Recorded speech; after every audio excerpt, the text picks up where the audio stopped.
Let me ask you something. Have you ever given your whole heart to someone only for them to break it in front of a crowd? No warning, no mercy, just betrayal, raw and public. This isn't just a story, it's a truth too many women live with. But what happened next, you won't believe. Stay with me, because the most unexpected twist is still waiting at the end. Trust me, this one will stay with you. Now, let's begin the story. The air inside the ballroom shimmered with wealth, status, and lies. Every detail of the charity gala had been crafted to perfection. The chandeliers glittered like frozen waterfalls above tables draped in gold linen. Waiters in tuxedos weaved between guests carrying trays of champagne and caviar. It was the kind of night where secrets were buried beneath designer gowns and fake smiles. In the center of it all stood Vanessa Hale, 7 months pregnant, wearing a flowing emerald dress that hugged her swollen belly. She looked radiant, her auburn hair in soft waves, one hand gently resting on her stomach as if to shield her unborn child from the world. She had no idea her heart was about to be shattered. On the other side of the ballroom, her husband Julian Carter was laughing too hard. He wasn't with her, hadn't been for over an hour. Instead, he was with her. Tiffany Blake. Tall, blonde, dangerous, wearing a backless red satin dress that screamed, "I don't care if he's married." Vanessa's eyes locked on them. Julian's hand was low on Tiffany's back. Too low, his smile too relaxed.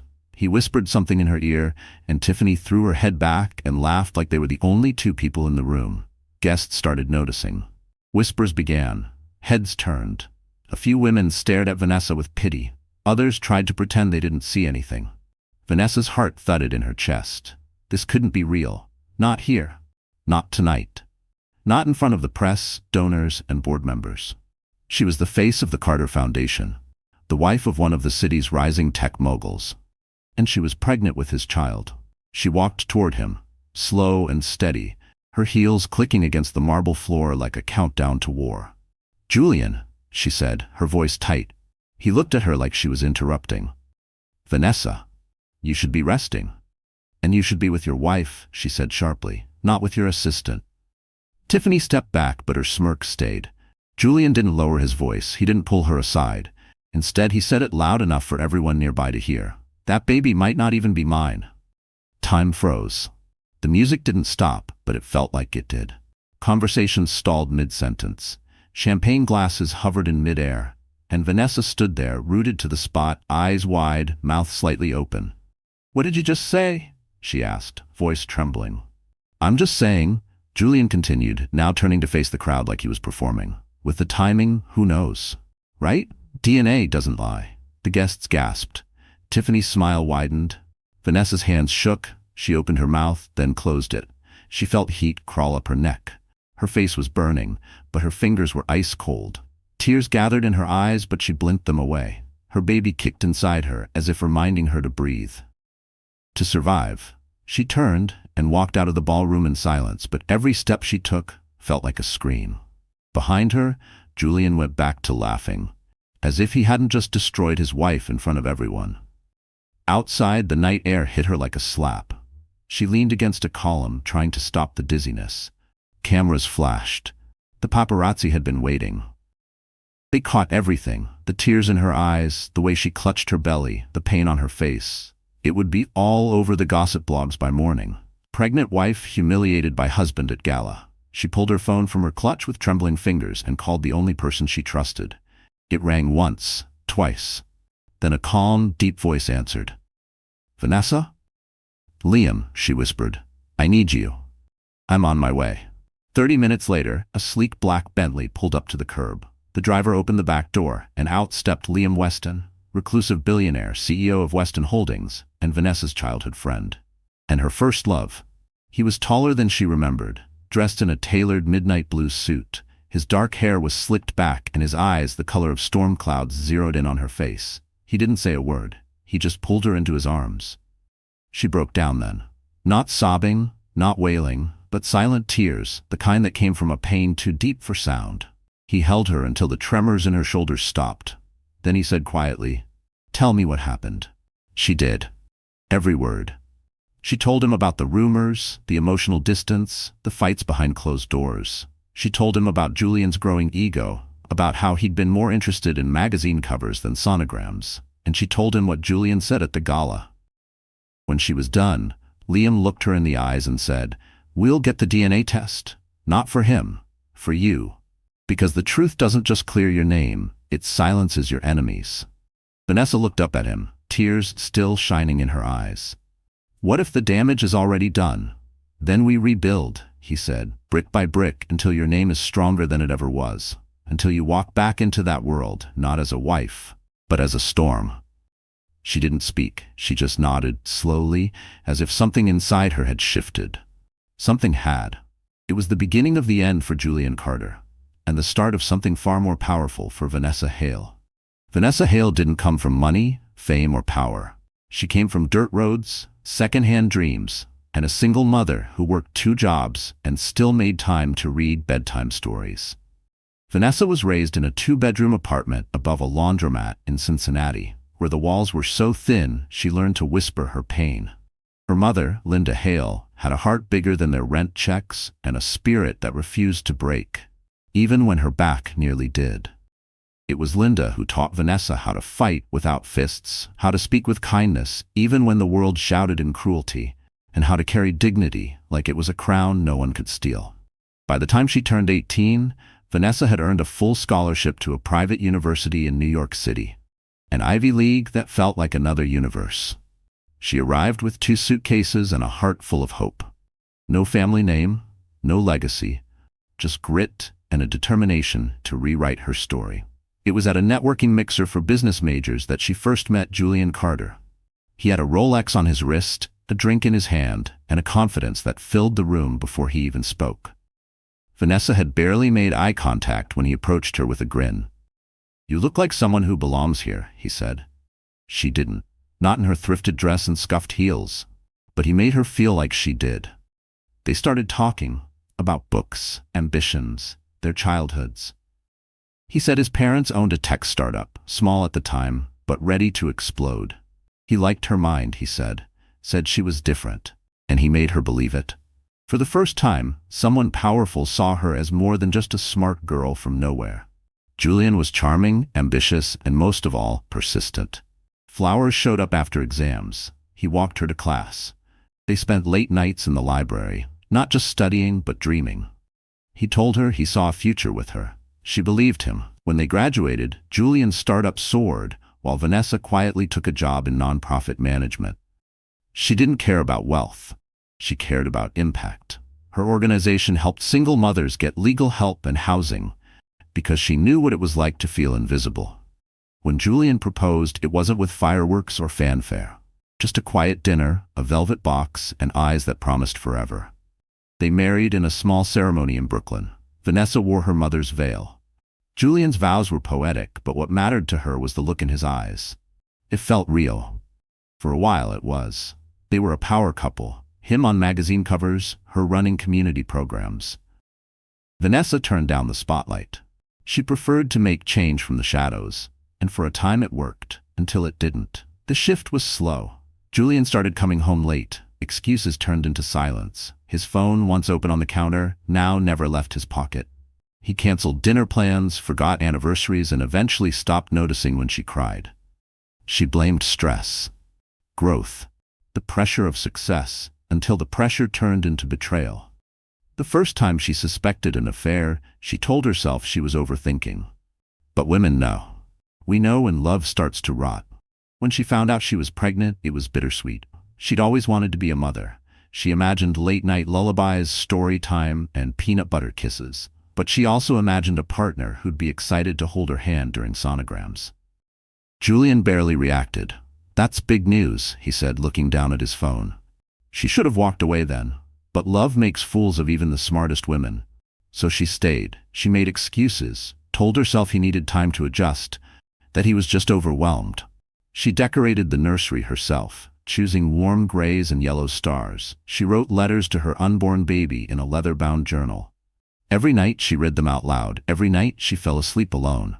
And then came the gala. She didn't even want to go. She felt bloated, exhausted, and emotionally drained. But Julian insisted. "You're the face of the foundation," he said. "People expect us to show up." She went for the donors, for the reputation, for him. But he didn't stand by her, he stood by her. Tiffany Blake wasn't just his assistant. Vanessa realized that now. She'd noticed the extra meetings, the travel schedules, the new cologne. Tiffany wasn't the problem. She was the symptom of a man who thought power gave him permission to play God with people's lives. When Julian made that brutal statement, that baby might not even be mine, Vanessa didn't just lose a husband, she lost the illusion. The illusion that love could fix broken ambition. The illusion that sacrifice would earn her loyalty. The illusion that quiet grace could protect her from public humiliation. Now, as she sat on Liam Weston's couch, barefoot and wrapped in a blanket, Vanessa stared at her reflection in the window. Who was she? She was the girl who survived poverty, the woman who built a name from nothing, the mother who would protect her child at any cost. And she wasn't done. Liam walked into the room, holding a file. "Vanessa," he said softly, "I've already contacted a family law attorney. We're getting a paternity test first thing in the morning. And there's something else." She turned to him, surprised. "What? You remember the scholarship that got you into university?" "Of course," she said. "It changed my life." He smiled gently. "That wasn't from the school. It was from me." She froze. "What?" Liam looked down, almost sheepish. "I knew what you were up against. I wanted to help. I just never told you." Vanessa's throat tightened. "So you've always been there," she whispered. "Always," he said, "and I'm not going anywhere." Tears filled her eyes, but they were different this time. Not from pain, from the beginning of something new, something powerful. Because now Vanessa wasn't just a woman betrayed. She was a woman reborn. And soon, the world would know exactly who Vanessa Hale was. The story should have ended at the gala. The husband humiliates the pregnant wife, she disappears into the night, whispers of scandal swirl, and the media feasts on their tragedy. But Vanessa Hale wasn't built for vanishing. She didn't collapse in a hotel room. She didn't drown in shame. She didn't run away. She rose. The very next morning, as the tabloids screamed headlines like "Billionaire's baby scandal" and "Pregnant wife exposed," Vanessa walked into Dr. Harriet Coleman's private clinic, head held high. Dr. Coleman was one of the city's top prenatal specialists, and also one of Liam Weston's oldest confidants. The office was sleek, discreet, and media-proof. Liam had handled everything. Vanessa sat on the exam table while the technician prepared the non-invasive prenatal paternity test. She was calm, steady, even as the gel touched her belly, even as her blood was drawn.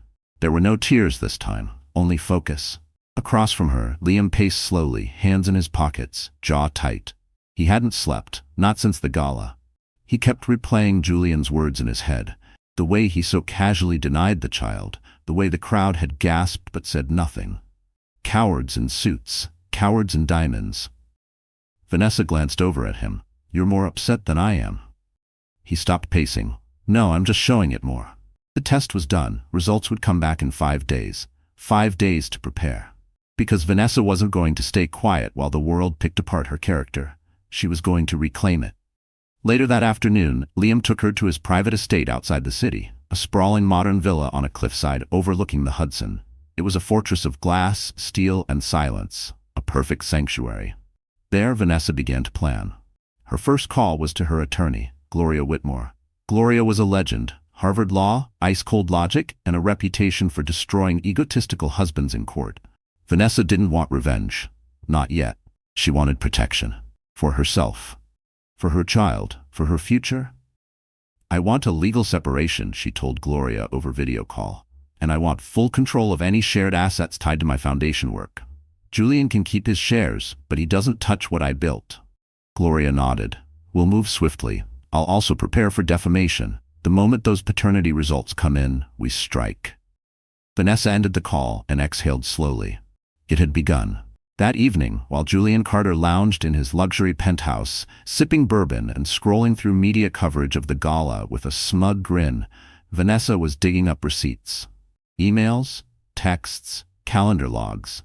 She hadn't confronted him when she first suspected the affair, but she had documented everything. He thought she was naive. He forgot she had a memory like a steel trap. Liam joined her at the dining table, watching silently as she built a timeline of betrayal. "You sure you want to do this?" he asked. She didn't hesitate. "I'm not just defending myself, Liam. I'm defending every woman who's ever been shamed for being pregnant. Every woman who's been called a liar when all she carried was truth." He nodded. She went back to work. The next morning, Vanessa called her old mentor, Diana Fields, who ran a women's empowerment nonprofit downtown. Vanessa had volunteered there years ago, long before she married Julian. "Diana, I want to fund a new initiative, legal defense for single mothers. Full ride." Diana was stunned. "Vanessa, you're incredible." "No," Vanessa said gently. "I'm just awake now." On the third day, the media turned. Photos of Julian and Tiffany at the gala made the rounds. Body language experts weighed in. Think pieces emerged. Is public pregnancy shaming the new power move for men? And when billionaires play the victim? Vanessa stayed silent. Her team sent one press statement: "We are conducting a private paternity test to resolve this matter." Vanessa Hale stands firm in her truth and will not be commenting further until results are confirmed. "We ask for privacy during this time." But the silence only made the public more curious. On day 4, someone leaked a video, taken by a server at the gala. In the clip, you could hear Julian's voice crystal clear: "That baby might not even be mine." The internet erupted.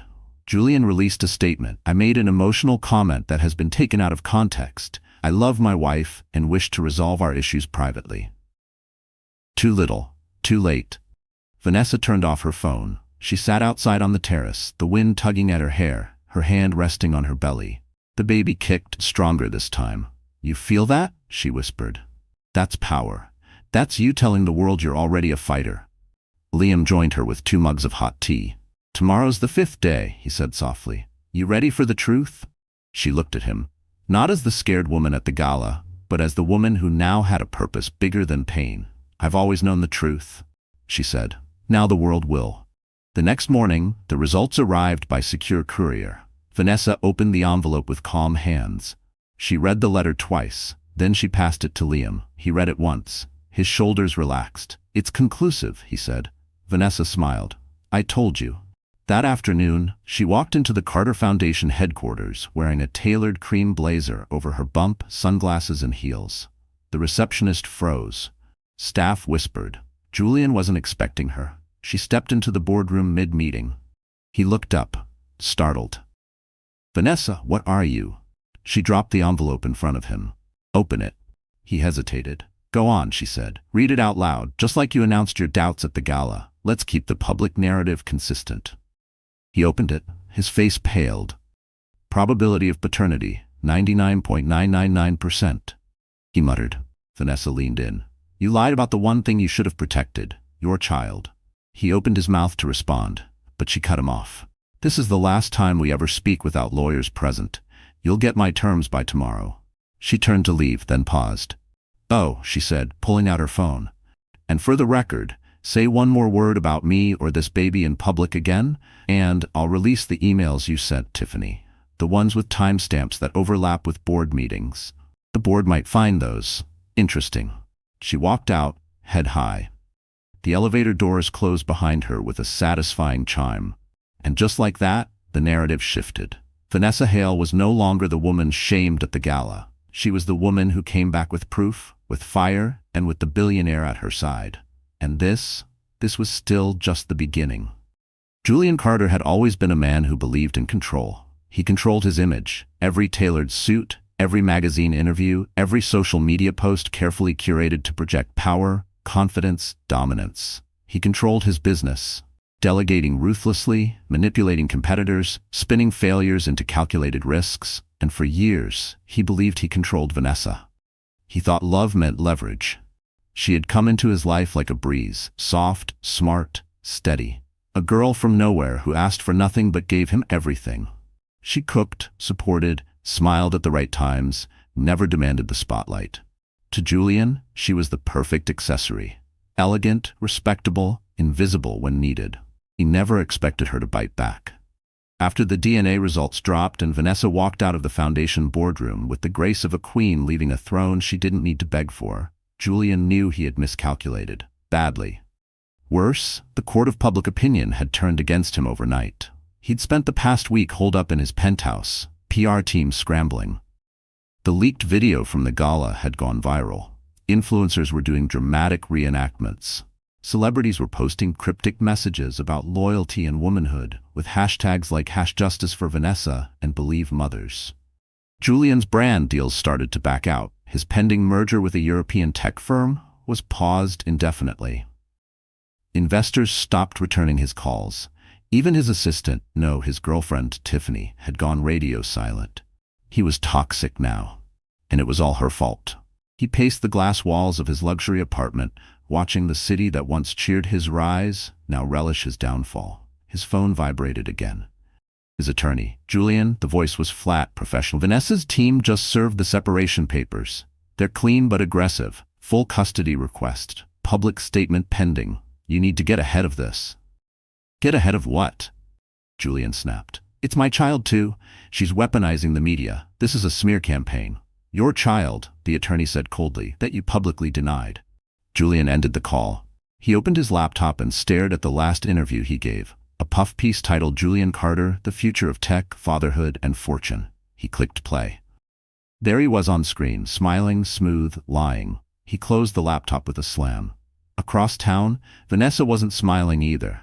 She was sitting in a sunlit room at Diana Field's nonprofit center, surrounded by young women in plastic chairs, each one carrying a story like a scar. She wasn't a guest. She was a speaker. People say I'm strong, she told them. But I didn't feel strong when he said those words at the gala. I felt small, broken, humiliated. She paused, letting the silence settle. But strength doesn't show up all at once. Sometimes it starts with one breath. One decision. One refusal to stay silent. A girl in the back wiped a tear. Another nodded slowly. Vanessa continued. He wanted to control my narrative, to erase me. But I decided he doesn't get to write my ending. I do. The room erupted in soft applause. After the session, Diana hugged her. You're changing lives already. Vanessa smiled faintly. That's the goal. Back at the estate, Liam was waiting. He'd spent the day arranging interviews, fielding inquiries from news outlets, and working with Gloria, the attorney, on the next steps. When Vanessa walked in, he handed her a tablet. CNN wants you live tomorrow, he said. Evening slot, national audience. You don't have to do it, but it's yours if you want it. She looked at the screen. It was tempting, but she shook her head. Not yet. I want to speak, but on my terms. Liam nodded. Then we wait. He paused. There's something else. Vanessa raised an eyebrow. He turned the tablet around and showed her the headline. Julian Carter spotted alone. Tiffany Blake abandons ship. Vanessa's mouth twitched. Not quite a smile, just quiet satisfaction. Julian had used Tiffany as a weapon. Now she'd turned into smoke and disappeared, probably onto someone else's yacht. Vanessa turned away from the screen. I don't care what happens to them. Liam stepped closer. You don't have to.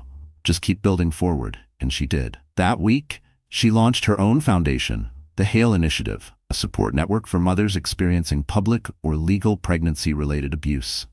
Funded by Vanessa's own investments, Liam had helped her quietly manage a trust for years. It opened with 4 offices in major cities. On launch day, her team posted a video, just 60 seconds. Vanessa stood in front of a blank wall, no makeup, wearing a simple white blouse. She said only this: I am a mother. I am not a mistake. I am not disposable, and I am not afraid. The video hit 10 million views in 2 days. Julian watched it alone in the dark. He didn't recognize the woman on screen. She was fire. And she was done playing soft. Desperate, Julian reached out. He sent her a message. We should talk, privately, for the baby's sake. Vanessa read it, then blocked the number. Gloria, her attorney, sent back an official statement. Miss Hale will only communicate through legal counsel. She has no interest in revisiting a dynamic built on deception, disrespect, and public defamation. We wish Mr. Carter the best in his healing journey. That phrase, healing journey, made headlines. Vanessa had become untouchable, and Julian, he'd become a cautionary tale. The man who thought he could erase her. But she wasn't just back. She was rising. And the next chapter wouldn't be about him at all. The truth didn't just come out. It exploded. It didn't trickle into inboxes or sneak into gossip blogs. It stormed onto national television, punched through trending hashtags, and hit the headlines like a wrecking ball. Vanessa Hale had stayed quiet long enough. The day started like any other. Quiet sunrise over the Hudson, birds sweeping past Liam's cliffside estate, and a fresh cup of tea resting on the patio table. But inside, everything buzzed. Her legal team had given the green light. Her media advisor confirmed the segment, and Vanessa, she was ready.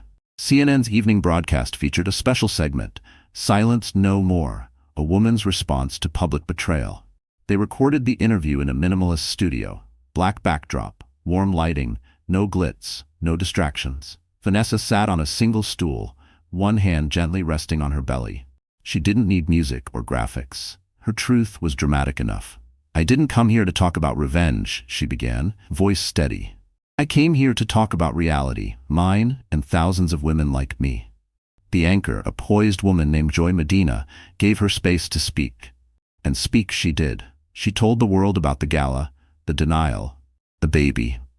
"I was 7 months pregnant when my husband looked me in the eye at a charity event we built together and publicly questioned if this child was his," she said. "There were cameras, journalists, friends.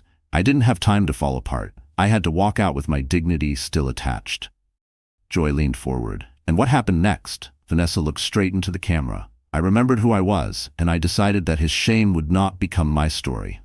She went on to reveal the paternity results. Clear, undeniable.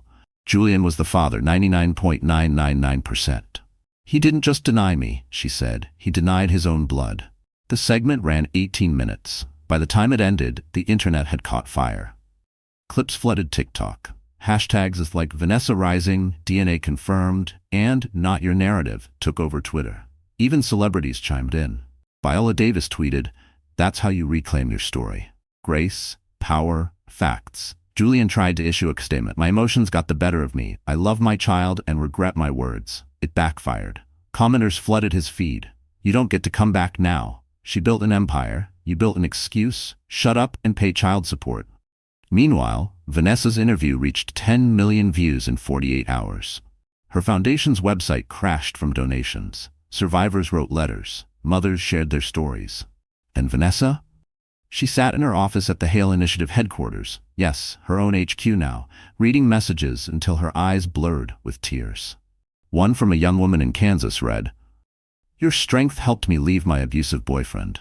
My baby and I are safe now. Thank you for being loud when I couldn't." Vanessa closed the message and whispered, "This is why I had to speak." Across the room, Liam watched her. "You didn't just survive," he said. "You created a movement." But the truth had other consequences too. That same week, Julian was removed from the Carter Foundation board. Investors distanced themselves. A former assistant anonymously leaked workplace complaints. Allegations of verbal abuse, manipulation, and a pattern of controlling behavior surfaced. It wasn't just about Vanessa anymore. Julian had weaponized his power one too many times. Now it was all unraveling. He called Vanessa again. Blocked. He showed up at her nonprofit. Security escorted him off the premises. Then he did what weak men do when they've lost control. He got desperate. Julian's legal team filed a motion for joint custody, claiming Vanessa's media exposure made her an unfit mother. It was a strategic move, but also a colossal mistake. At the custody hearing, Vanessa arrived in a tailored black dress, her attorney Gloria by her side, flanked by legal advisors and support staff. The courtroom was tense. Julian showed up with slicked back hair and a fake smile. He tried to charm the judge. Didn't work. When Vanessa took the stand, she didn't cry. She didn't rage. She told the truth. "I carried this child while enduring emotional abandonment. I was publicly humiliated. I protected our unborn baby when he wouldn't even answer his phone," she said. "Now he wants rights, not to love this child, but to salvage his image." Gloria presented receipts, texts, emails, witness accounts. The judge ruled in Vanessa's favor. Sole custody, supervised visitation. Julian's face twisted as the gavel struck. Vanessa didn't look at him once. Outside the courthouse, cameras waited. A reporter shouted, "Vanessa, any comment on the ruling?" She paused on the steps, then turned to face them. "I won't gloat," she said. "This was never about punishment. This was about protection. My baby deserves peace. I fought for that, and I'll keep fighting every day." That soundbite aired across every major network. It became a rallying cry. Later that night, Vanessa sat on her porch, wrapped in a soft shawl, watching the stars blink into the sky. Liam brought her a glass of sparkling water and sat beside her. "You did it," he said. She exhaled. "I did." They sat in silence for a moment. Then Liam asked, Do you ever think about what's next? Vanessa smiled. All the time. Want to tell me? She turned toward him. Not yet, but I promise it's bigger than anything I've done before. And deep in her heart she knew it was true. Because the truth wasn't just out. It had given her wings. And she had no intention of landing. No one tells you what happens after the firestorm. After the cameras pack up. After the court rulings are made. After the internet finishes clapping for your strength and moves on to the next trending tragedy. After the noise dies down and you're left in a quiet house with a baby that kicks against your ribs and a silence that feels louder than applause. Vanessa Hale had won every battle. She had exposed the lie, protected her child, reclaimed her name, crushed the legal system's attempts to intimidate her. The world saw a woman on fire, but inside, she was tired. Not weak, not broken, just tired. Tired in the way only someone who's been surviving for too long can feel. Tired in the way your soul aches, even when your head is held high. After the custody ruling, Vanessa went home to her estate, stepped out of her heels, unzipped her dress, and sat on the bathroom floor for 30 minutes. She didn't cry, not because she didn't want to, because she couldn't. Her tears were used up. Her body was swollen, her baby was due in 6 weeks. The press kept calling, offers flooded in, book deals, interviews, podcasts, documentaries. Everyone wanted a piece of the pain. Vanessa told her team to hold all responses. She didn't want to be a brand. Not yet. She just wanted to breathe. So she unplugged. No social media, no news, just sleep. Food, prenatal yoga, music, and silence. Liam, ever loyal, respected her space. He stopped managing, stopped scheduling. Instead, he showed up with groceries and puzzle books, sat in the kitchen and read quietly while she rested on the couch. He didn't ask how she was feeling. He just was there. One evening, as the sunset painted the sky in copper and rose, Vanessa stood barefoot in the backyard, staring out at the water. Her hand rested on her belly. "I'm scared," she whispered. Liam didn't respond right away. Then quietly, "Of what?" "Of being enough," she said. "For this baby. For this new life. For all of it." "You already are," he replied. She turned to face him. "You keep saying that." "Because it's true." A pause. "Do you remember the girl you used to know?" she asked. "Back in college, the one who just wanted a quiet life?" He smiled. "She's still here. She doesn't feel like it." "You're not meant to stay the same forever, Vanessa. Growth is messy, painful, but you've grown into someone the world needs." She let out a long breath. "What if I don't want to be needed right now?" "Then don't be," he said. "Be loved instead." His words landed softly, but something shifted. The next morning, Vanessa walked into her home office. It had been closed for weeks, the blinds drawn, the desk untouched. She opened the curtains. Light poured in. She sat down and opened her journal, the same one she'd written in since the first sonogram. She wrote, "Today I let go of the guilt of survival. I forgive myself for wanting rest. I honor the woman I was. I welcome the woman I'm becoming." And with that, she started to heal. The next few days were slow, purposeful. She baked muffins, read novels, took long baths, reorganized her closet. She found joy in small things. The flutter of baby kicks, the smell of lavender oil, the way her body curved to protect new life. One afternoon, she and Liam walked through the nursery. Soft gray walls, white crib. Shelves filled with children's books and handmade toys from women's shelters she'd supported. It wasn't perfect, it was peaceful. Vanessa sat in the rocking chair. Liam stood near the window. "You've built something beautiful," he said. She smiled. "You helped." He looked down. "Vanessa?" She looked up. And in that moment, the air between them changed. He stepped closer. But before either of them could speak, Vanessa's phone buzzed. She reached for it, expecting another message from her legal team or her board. But it wasn't. It was from her mother's best friend, an elderly woman who still lived in Cincinnati. The message was simple. "Found something in your mom's old things. You might want to see it." Vanessa froze. She hadn't thought about her mother's journals in years. The last time she visited home was for the funeral. She had barely touched the attic. The next day, she booked a flight. Liam offered to go with her. She shook her head. "This is something I need to do alone." He understood. Cincinnati hadn't changed, still quiet, still modest, still humming with memories. Vanessa stepped into her childhood home, heart racing. The house smelled like lemon oil and old books. Time had slowed here. Everything looked untouched. In the attic, she found the box marked Linda's keepsakes. Inside were photos, old recipes, notes, and a journal. She opened it. Her mother's handwriting danced across the pages, stories of sacrifice, dreams, fears. But near the back, something else, a letter. Addressed to my Vanessa, for when you feel lost. Her breath caught. She unfolded it carefully. My darling girl, there will come a time when the world tries to break you, when someone you love forgets how to love you back, when your strength is tested, not in shouts but in silence. When that happens, remember this. You are made of every woman who refused to stay quiet. You are made of fire and truth. And no one, no man, no mistake, no heartbreak can erase what you were born to become. Rest if you must, but never forget you are the storm. Love, Mom. Vanessa sat in the attic for a long time, the letter pressed to her chest, tears finally flowing again. Not from pain, from release. When she returned to New York, something was different. Her steps were lighter, her voice stronger. She was no longer surviving, she was rebuilding. And this time, it would be on her terms. For most of her adult life, Vanessa Hale had worn the title of wife like it was a badge of honor. Not because she needed a man to validate her, but because she believed in partnership. She believed in love. She believed that being someone's wife meant being their teammate, their anchor, their mirror in good times and bad. But Julian Carter had twisted that role. He used it to confine her. In the early years, he called her his calm in the storm. But behind closed doors, he also called her too emotional, too dramatic, too soft. He praised her humility in public, but in private, mocked her simplicity. He wanted a woman who looked polished beside him but never outshined him. A woman who smiled for the cameras and stayed silent during board meetings. A woman who made him look stable, successful, and moral, even when he wasn't. Vanessa had worn that mask for years. But now it was shattered, and behind it stood someone much more dangerous. Someone real. The woman who had quietly supported his career was gone.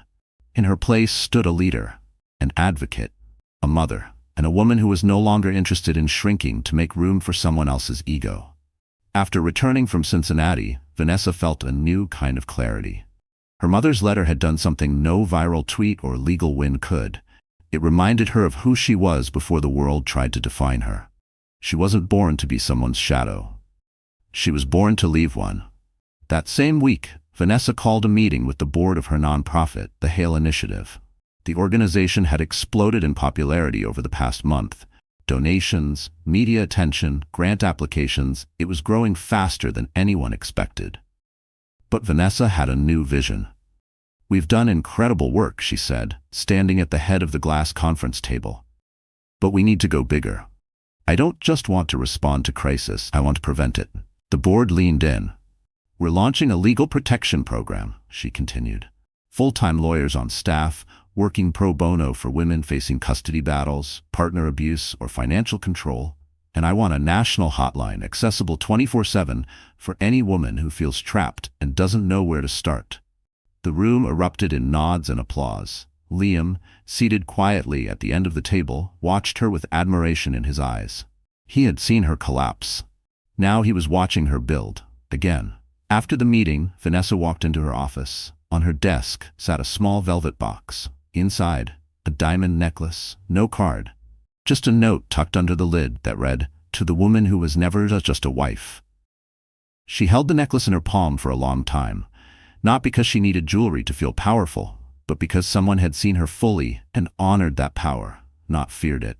The next day, Vanessa received an invitation to speak at the Women's Leadership Forum in Washington, D.C., one of the most prestigious gatherings in the country. She said yes. And she didn't just attend. She owned the stage. Wearing a sharp white pantsuit and a soft blush lip, Vanessa walked to the podium to a standing ovation. The room was packed. Senators, CEOs, artists, journalists. She stood tall and said, "I'm not here to talk about what happened to me. I'm here to talk about what happens next." Her keynote was titled, "Don't Call Me Strong, Call Me Sovereign." She spoke of identity, of womanhood, of how the world praises resilience while secretly hoping you stay quiet, small, grateful. "I am done surviving. I am building," she said. "And I want every woman in this room to know you are never just anything. Not just a mom, not just an assistant, not just a wife. You are a force. And when you reclaim that power, there is nothing more terrifying to those who tried to tame you." The room roared with applause. Clips of the speech went viral within hours. And for the first time, her name wasn't followed by scandal or drama in the headlines. It was followed by visionary. But not everyone was applauding. Julian watched the coverage from a hotel room in LA. He'd been bouncing from city to city, trying to secure new deals, all of which were falling through. His PR team had quit. Investors ghosted him. His name was now associated with betrayal and ego, not innovation. He had one card left to play. He booked a flight back to New York, and he showed up, unannounced. Vanessa was leaving her office late one evening when she saw him standing in the lobby, suit wrinkled, eyes tired. "Julian," she said flatly. "I just want 5 minutes," he said. "Please." She considered, then nodded. In the private conference room, he started with what he thought was vulnerability. "I messed up," he said. "I let my fear make decisions. I didn't know how to handle all of it. The baby, the pressure, the responsibility. I was stupid." Vanessa let him speak. He rambled about forgiveness, regret, second chances. Finally, he said, "You were always the better half of us. I see that now. I don't want to be cut out of everything." Vanessa looked at him for a long time. Then she leaned forward, calm and cold. "I was never the better half, Julian," she said. "I was the whole. And you tried to reduce me to less than I am." His mouth opened, closed. She stood. "This isn't your redemption story. You don't get to use my growth to soften your fall." He stood too, angry now. "So that's it?" She nodded. "That's it?" She walked to the door, then turned one last time. "You wanted a silent wife, but I was never just a wife. I was always a storm. You just didn't notice until I rained on your empire." She left him standing there and never looked back. Power looks different when you've earned it through pain. It doesn't strut, it doesn't scream, it doesn't chase validation. Real power walks into a room and doesn't explain itself. Vanessa Hale had finally arrived at that place. She didn't need apologies. She didn't need approval. She didn't need a man to validate her worth or a crowd to clap for her decisions. She had reclaimed everything that was taken, and now she was deciding what to build next, her way, her terms. In the weeks following her showdown with Julian, Vanessa entered what the media called her quiet phase. But nothing about it was idle. Behind the scenes, she was structuring a private investment firm, Hale Legacy Ventures, focused on funding female-led startups, social justice innovations, and women's health initiatives.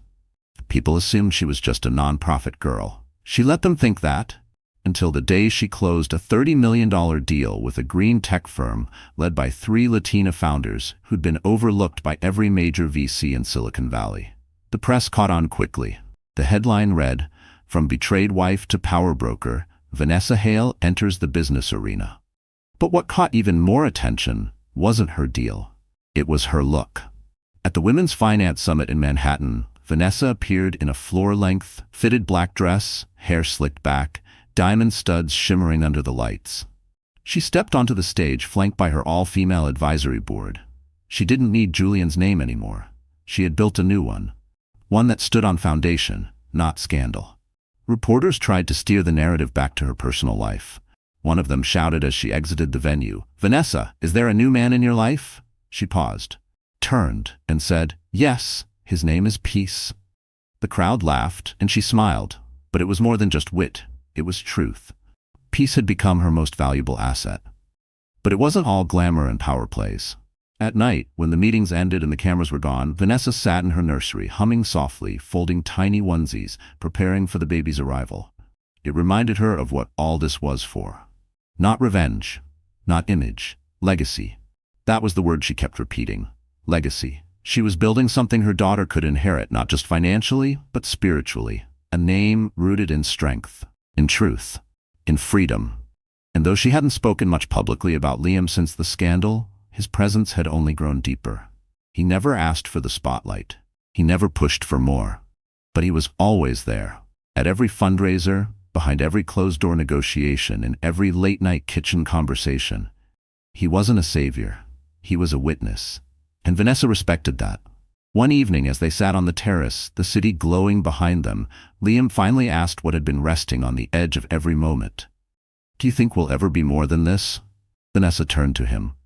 "I think we already are," she said. He looked confused. She smiled. "More than lovers? More than friends? We're partners, in the truest sense. He nodded. So what does that mean? It means you don't complete me, Liam, she said.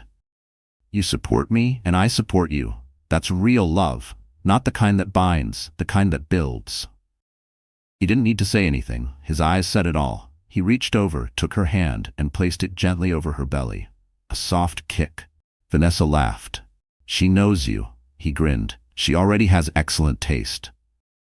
The next day, Vanessa received a letter from a publishing house, one of the most prestigious in the country. They wanted her story. Not just the scandal, not just the speeches. Her truth. She thought about it for a long time. Then she picked up her pen and began writing. Not about Julian. Not about revenge. But about rebirth. She titled the manuscript, Her Power, Her Terms. In it, she wrote, I was raised to believe that marriage was the ultimate success, that motherhood required sacrifice, that silence was strength, but I've learned something far more valuable. Boundaries are strength. Vision is strength. Owning your narrative, especially after someone tries to rewrite it without your consent, that's strength. She wrote at night in soft candlelight after the world had gone quiet. She told the story not just of betrayal, but of awakening. She told it not for sympathy, but for solidarity. And when the first draft was done, she emailed it to the publisher with one sentence in the body. This isn't about what happened to me. It's about what I did with it. A week later, they called with a 7-figure offer. Vanessa accepted, on the condition that part of the advance go toward funding scholarships for young mothers pursuing degrees. She didn't want a bestseller. She wanted impact. At her next board meeting, Vanessa stood at the head of the room again. But this time, there was no suit, no presentation, just her. Radiant, pregnant, unapologetic. She said, we've done what people said couldn't be done, but this is still just the foundation. We're going to fund more clinics, support more legal battles, open doors for every woman who's ever been told she was too much or not enough. The board applauded. But Liam? He just smiled from the back corner of the room. Because he knew this wasn't just a comeback story. This was a woman stepping fully into her power. Not borrowed, not begged, earned. And this time, no one could take it away. Some moments are made to be remembered. Not just lived, but witnessed. And Vanessa Hale had spent months preparing for this one. The gala that destroyed her had come full circle. This time it wasn't Julian's name on the invitation. It was hers. The Hale Initiative Annual Gala for Justice and Dignity. The event would take place at the exact same luxury venue where Julian had publicly humiliated her. The irony wasn't lost on anyone, least of all the media, who swarmed for invites like it was the Oscars. But this wasn't about red carpets. This was about revelation. The night of the gala, Vanessa stood in front of her full-length mirror. She didn't just see herself. She saw everything. Every sleepless night. Every tear. Every courtroom session. Every tiny win that built the tower she now stood on. Her dress was custom-made, midnight blue, off-shoulder, cascading silk that hugged her baby bump like a badge of honor. She wore no necklace, no crown. She didn't need them. Her presence was the statement. Liam stepped into the room behind her. He froze when he saw her. You look like justice, he said. She turned slightly. Good, because that's what tonight is. Outside, cameras flashed as guests arrived. Activists, politicians, survivors, artists. Women who had once been silenced were now seated at tables of honor. Every place setting had a quote engraved into the napkin ring. Vanessa's choice? I am not what happened to me. I am what I choose to become. She made sure even the decor spoke. When Vanessa finally stepped onto the venue's iconic marble staircase, the room fell silent. Not out of obligation, out of awe. This wasn't the same woman they remembered from last year's chaos. This was a woman who had walked through fire and didn't smell like smoke. Vanessa descended slowly, every step deliberate. At the base of the stairs, Liam waited, not as a date, but as her support. They didn't hold hands. They didn't need to. The unity between them was unspoken, but undeniable. As she reached the bottom, someone in the crowd began clapping. Then another. Then the whole room stood. It wasn't applause. It was acknowledgement. Vanessa took the microphone with poise. Thank you all for being here, she began. Tonight isn't about what was taken from us. It's about what we took back. The crowd hushed. She continued. 1 year ago, I stood on this very floor, 7 months pregnant, when the man I loved humiliated me in front of this city. He tried to erase me, tried to turn the truth into scandal. But he didn't realize, women like me don't disappear. We transform. The crowd erupted in cheers. She went on to announce the launch of the Reclaim Fund, a $10 million emergency grant to support women fleeing high-profile abuse and defamation. No applications, no red tape, just immediate, direct relief. This isn't charity, she said. This is correction. This is balance. This is justice. By the end of her speech, people were in tears. But Vanessa wasn't finished. As the music resumed and dinner was served, a last-minute guest appeared at the entrance. Julian, in a sharp tux, alone, eyes scanning, hoping. He hadn't RSVP'd, but someone let him in. He walked through the tables, tension following him like a shadow. Some guests whispered, others turned away. He reached the center of the room and paused, staring directly at Vanessa. She met his gaze, calm, unbothered. Liam stepped forward protectively, but Vanessa touched his arm. "Let him watch," she said softly. Julian never made it to her table. Security gently intercepted and directed him to the back row. No special access, no spotlight. Just a seat. Like everyone else. As the final part of the night began, a short video presentation, Vanessa introduced it. "This isn't about me," she said into the mic. "It's about every woman who thought she had to stay quiet. Here are their voices." The screen lit up, faces, stories, testimonies. A single mother who fought a celebrity for custody and won. A tech CEO who revealed workplace abuse and built her own company from scratch. A domestic survivor who turned her scars into a fashion line that donates 100% to shelters. Vanessa's voice narrated the end. "We are not headlines. We are heroines. And tonight, the story changes. Because we're the ones writing it." The room stood again. Julian remained seated. When the lights came back on, Vanessa made her way to the garden terrace for air. Liam followed silently. The city shimmered below them. "Was it everything you hoped?" he asked. She exhaled. "It was what I needed." They stood in silence for a moment. Then Liam turned toward her. "You've done something no one else could." She smiled softly. "What's that?" "You made them watch," he said. "And you didn't flinch." She laughed. "Of course not. They've always been watching. They just didn't expect me to rise." He looked at her, eyes gentle. "So what now?" Vanessa placed both hands on her belly. "Now," she said, "I bring a child into a world I've helped make safer. And after that, I keep going." Liam stepped closer. "You won't have to do it alone." She met his gaze. "I know." That night, as the gala ended and guests trickled into limos and taxis, Julian walked out the back entrance alone. No applause, no cameras, just silence. Vanessa? She remained on the terrace, unbothered, victorious. She hadn't just taken back the night. She made the world remember it. Every woman has a moment in her life where she chooses. Remain the broken girl they expect you to be, or become the version of yourself they fear. Vanessa Hale had made her choice. She was no longer the story of betrayal. She was the storm they should have seen coming. In the months after the gala, Vanessa gave birth to a healthy baby girl named Aurora Grace Hale. The name meant dawn and unmerited favor. It fit perfectly. The delivery was quiet, intimate. No press, no announcements, no chaos. Just her, Liam, a midwife, and the sound of new life.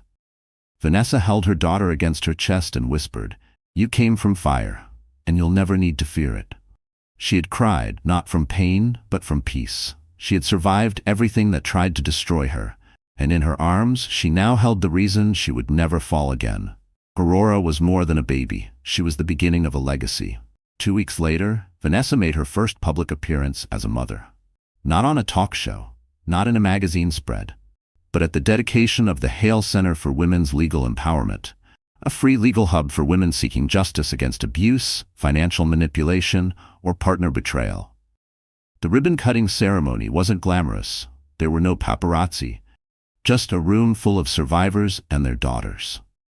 Vanessa stood at the podium, her daughter swaddled peacefully in a sling across her chest. "I was told I was too emotional, too naive, too trusting, too weak," she said.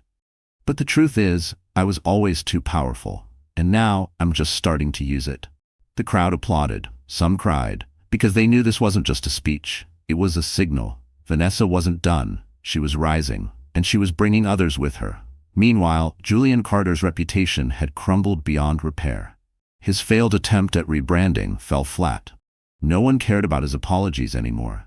Bookings disappeared, interviews got canceled, His name had become a cautionary tale in boardrooms and brunch tables. He watched from afar as Vanessa's star rose. He thought about reaching out again.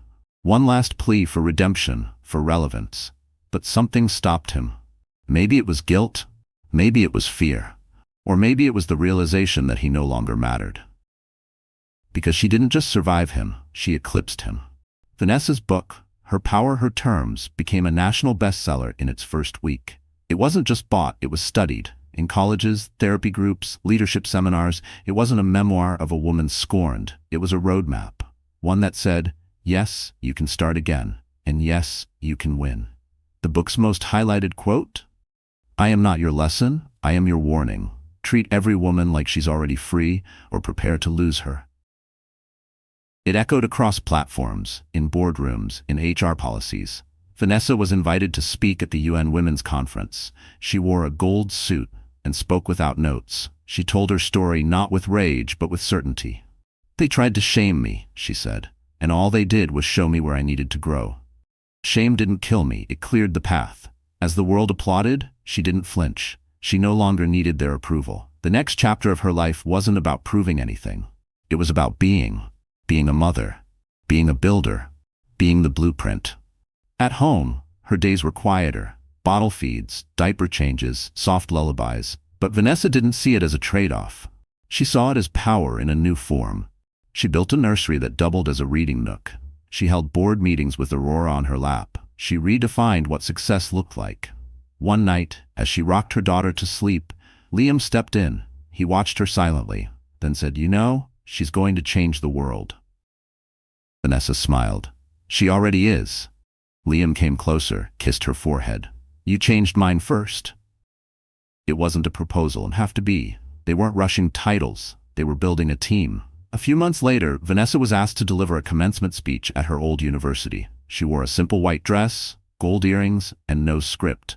She stood before thousands of graduates and said, "People will tell you that strength looks like loud ambition. But sometimes it looks like walking away. Sometimes it looks like choosing yourself over tradition. Sometimes it looks like holding your baby with one arm while signing million-dollar contracts with the other." She paused, then added, "I was never the victim, I was the warning. And I hope to God you never give anyone a reason to become me." The crowd went wild. And somewhere in that sea of faces, future CEOs, activists, and healers were born in that moment. Not because she gave them answers, but because she showed them possibility. Vanessa Hale's name now appeared in the same conversations as Michelle Obama, Malala, and Oprah. But she never let it change her. She stayed grounded. Not because of fear, but because of Aurora. And because her story was never about fame. It was about freedom. So if you ever ask what happened to that woman who was shamed at the gala, here's your answer. She didn't just come back. She came for everything. Maybe the story ends here. But I don't want to just say goodbye. I want to leave you with something small. A keyword, a simple phrase I truly believe could be the beginning of a brand new chapter in your life. I reclaimed my worth. Because you know what? We, those who've been betrayed, dismissed, pushed out of our own lives, we don't need to disappear. We just need to remember. Our worth was never gone. It was only buried under someone else's shadow. And one day, we get to uncover it. Quietly, intentionally, powerfully. I want you to write it down right in the comments. Don't do it for me, do it for you. I reclaimed my worth. Write it, see it, feel it, and trust me. The moment you write those words, the universe begins to move in your favor. The moment you dare to say, "I deserve to be valued again," that's the moment your new chapter begins. And you know what? That phrase, "I reclaimed my worth," isn't just for you. It's for someone out there who needs to hear it today. Maybe you will be the one to inspire them with just one line. So if you saw yourself in this story, if you felt heard, understood, I invite you to hit that subscribe button. Here, I don't tell stories to teach you how to live. I tell them so you'll remember one powerful truth. You are not alone, and you are worthy of a new chapter, one filled with strength, freedom, and light.